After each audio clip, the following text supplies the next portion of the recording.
दोस्तों हम लोग चाइना को गालियां देते रहते हैं बट लेकिन ऐसी बात नहीं है भैया, गालियां देने के लायक तो नहीं है, क्योंकि चाइना बहुत सारे सामान इंडिया में बेचता है जो कुछ अच्छे भी होते हैं और कुछ बेकार भी होते हैं। जो बेकार होते हैं इसलिए चाइना को गालियां पड़ती हैं। बेकार इसलिए होते हैं कि हमारी डिमांड होती है कि सस्ते से सस्ता दीजिए, तो चाइना सस्ते से सस्ता दे देता है। तो आज बात एक चाइना की अच्छी ये करूँगा कि चाइना की जो रेलवे है ना, मैं फिर रेलवे पे खड़ा हूँ तो मैं बात चाइना के रेलवे की कर लेता हूँ।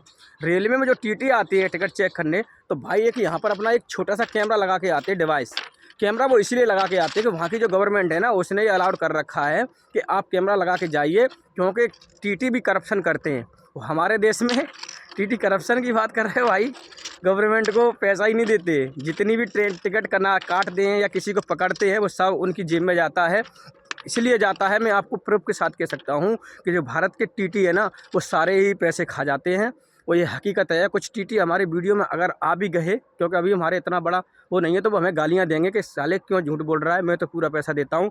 टीटी अगर आपको पैसा देता है तो आपको इतने बार पकड़े गए तो आप देखना, एक गुलाबी कलर की आपको पर्ची देता है, तो कितने बार वो पर्ची दी है? नहीं दी ना। वो पर्ची होती है, वो सरकार के पास जाती है पैसा की, कि हमने इनको पकड़ा और इतना दंड लगाया इनके पास, और ये पर्ची आपकी, वो पैसा जाता है गवर्नमेंट के पास। लेकिन वो ऐसा नहीं करते। पकड़ा उन्होंने और आपको बस छोड़ दिया कि बस इतने रुपए दीजिए और ठीक है, फिर चाहे कहीं बैठ जाइए आप, क्योंकि आप पैसा दे चुके हो। तो वो टिकट नहीं बनाते हैं, और कुछ टीटी बनाते हैं तो फर्जी टिकट पकड़ा देते हैं आपको कि बस, या किसी को पकड़ लिया टीटी को जिसके पास जनरल टिकट है और उसको स्लीपर में पकड़ लिया, तो वो क्या करते हैं कि वो टिकट नहीं बनाते, उसी टिकट में पीछे पेन चला देंगे। आपको ऐसा लगता है कि जी ये इसने कुछ कर दिया, तो ऐसा नहीं है। वो टीटियों की पहचान होती है कि पीछे वाला जो टीटी आएगा, अगर आगे चल के, तो वो ये समझ जाएगा कि इसकी टिकट ये चेक करके गया है, हो सकता है इससे पैसा ले लिया होगा। जैसे आप कहोगे कि पीछे वाला टीटी आया था, उसने मुझसे पैसा लिया है, मैं अब दोबारा क्यों दूं? तो वो देख लेगा पीछे कुछ लिखा है, तो उसने देखा लेगा कि हाँ इस पर कुछ उसने लिख दिया है। लेकिन टिकट नहीं बनाते। गुलाबी कलर की पर्ची बनी होती है जिस पर सारा कुछ लिखा होता है, आप कहाँ से कहाँ जा रहे हो और कहाँ जा रहे हो, कितने लोग हो। तो ऐसी कोई पर्ची नहीं देते। तो इसलिए मैं कहता हूँ करप्शन हमारे देश में कर रहे हैं। और चाइना के अंदर क्या है कि वो टीटी जो आते हैं तो वो उनके आगे कैमरा लगा होता है, इसलिए वो 2 नंबर का कुछ नहीं कर पाते, क्योंकि कैमरा में सारी चीज़ क्लियर हो जाती है। तो भाई चाइना को गाली देने से काम नहीं चलेगा भैया। चाइना बहुत डेवलप हो गया है, ये बात हकीकत है। गाली देते रहे, हम कुछ भी करते रहें, ठीक है, हमारा दुश्मन मानते हैं हम उसको, और उससे व्यापार भी करते हैं दबा के। 60-70% जो सामान है ना चाइना से आ रहा है अपने भारत में, और ये हकीकत है। भारत के लोग व्यापार भी कर रहे हैं। जब कोई बात देश की आती है तो भैया हम चाइना को भी बाइकआउट कर देते हैं, ठीक है, करना भी चाहिए।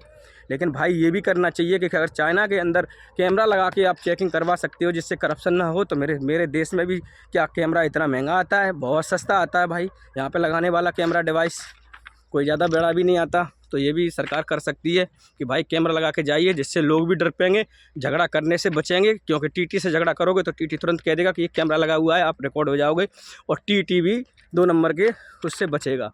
लेकिन ऐसा सरकार नहीं कर रही भैया, करना भी चाहिए। तो चाइना की बात आ गई तो मैंने चाइना का बता दिया। चाइना के अंदर बहुत सारी डेवलप हो रही है। चाइना के अंदर करप्शन की बहुत मतलब कम है करप्शन। हर जगह ऐसा कोई देश नहीं है जिसमें करप्शन नहीं हो, लेकिन चाइना के अंदर करप्शन छोटे स्तर पर है, ज़्यादा बड़े स्तर पर नहीं है। तो मैं कहता हूँ अगर भारत को आगे बढ़ाना है तो भारत में 2 चीज़ आप करा दीजिए, एक करप्शन ख़त्म करा दीजिए और दूसरी शिक्षा। और कुछ मत कराइए, आप रोड भी मत बनाइए और फिर भी अपना देश तरक्की कर जाएगा। शिक्षा बहुत ज़रूरी है मेरे भाई। शिक्षा, और शिक्षा क्या है, आप 1-1 लाख रुपए टीचरों को मिल रहे हैं भाई। और बच्चों की बात करो तो बच्चों को ABCD नहीं आती यार। बच्चा कक्षा 8 में आ जाता है, उसको ABCD नहीं आती। अब मैं भी पढ़ा हुआ हूँ सरकारी का, मैं कक्षा 6 के बाद में ABCD सीखा हूँ। मुझे ये नहीं पता थी कि छोटी ABCD भी होती है। बस बड़ी ABCD सीख रखी थी थोड़ी बहुत, वो भी घर वालों की मदद से सीख रखी थी। ABCD, A फॉर एप्पल फलाना। लेकिन छोटी ABCD भाई कक्षा 6 में 5वीं निकलने के बाद में, प्राइमरी स्कूल होते हैं गांव के जहां पंजीरी और बिस्कुट मिलते हैं, वहां पढ़े थे। उसके बाद में कक्षा 6 में जाके हमने छोटी ABCD और जो भी होती है, और 3 तरह की जितने भी होती है, छापे की फलानी ढानी, उन्होंने वहाँ सिखाई थी। कुछ दिन तक सिखाई थी कि उन्होंने फिर मना कर दिया था कि हम सिखाने के लिए थोड़े हैं, आप ये कक्षा 5 तक सीख के आना चाहिए था, एक बार बता दिया था उन्होंने। तो हमारे देश में ऐसी शिक्षा है कि कक्षा 6 में जाके बंदा छोटी ABCD सीखता है। कि छोटी ABCD पता ही चला था कि ये भी ABCD होती है, हम तो एक ही ABCD समझ रखी थी कि यही होती है। तो शिक्षा कर दीजिए मोदी जी, आपसे रिक्वेस्ट है कि हमारे देश की शिक्षा पे और करप्शन पे 2 चीज़ पे आप उतर जाइए। लेकिन पता नहीं नेता लोग क्यों नहीं उतरते। जो भी नेता आता है भाई विकास करता चला आता है, लेकिन ये करप्शन के ऊपर ध्यान नहीं देता है। मैं समझता हूँ अगर मेरे देश में करप्शन हट जाए ना तो मेरा देश अपने आप तरक्की करेगा, अपने आप तरक्की करेगा। तो बात अच्छी लगी हो मेरे भाई तो चैनल को सब्सक्राइब कर देना। फेसबुक पे देखो तो लाइक कर फॉलो कर देना, क्योंकि जानकारी बिल्कुल सटीक है। मिलते हैं नेक्स्ट वीडियो में, तब तक के लिए जय हिंद।